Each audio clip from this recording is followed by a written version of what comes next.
પ્રદેશ કોંગ્રેસમાં વધતા અસંતોષને damage control માટે કેન્દ્રીય નેતૃત્વએ કવાયત હાથ ધરી હતી। પાટીદાર આંદોલનમાંથી કોંગ્રેસના ધારાસભ્ય બનેલ લલિત વસોયા, કિરીટ પટેલ અને લલિત કગથરા દિલ્હી પરત ફર્યા। કોંગ્રેસના પાટીદાર ધારાસભ્યો દાવો કર્યો, કોંગ્રેસ પક્ષ સાથે તેમને કોઈ મનદુખ નથી।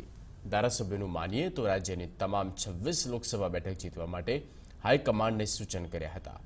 ઊંઝાના પૂર્વ ધારાસભ્ય આશાબેન પટેલ માનવામાં આવશે, તેમને મનાવવામાં આવશે અને સાથે ઊંઝાની પેટા ચૂંટણી કોંગ્રેસ જીતશે તેવો દાવો કર્યો।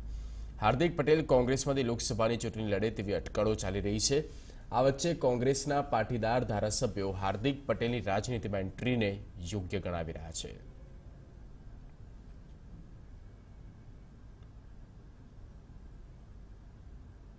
કોઈ પણ પ્રકારનું ક્યારેય પણ દુઃખ નથી। પાર્ટીએ અમને ઘણું બધું આપ્યું છે અને પાર્ટીનું ઋણ ચૂકવવા માટે પૂર્ણકાલીન કાર્યકર્તા તરીકે હું, લલિતભાઈ, કિરીટભાઈ અને અમારા જેવા ધારાસભ્યો કામ કરીએ છીએ અને પાર્ટી પાસે બીજી કોઈ અપેક્ષા નથી।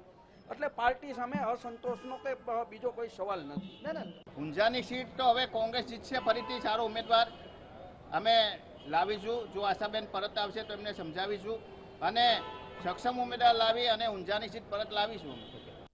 હાર્દિકને ખબર હોય ને, હાર્દિક લડતો હોય તો બહુ સારું છે। હવે તો એ યુવાનોનો ચહેરો થઈ ગયો છે, ખાલી એ પાટીદાર નેતા નથી, આખા ગુજરાતની અંદર તમામ ખેડૂત સમાજની વાત કરે છે, તમામ યુવાન બેરોજગાર લોકોની પણ વાત કરે છે।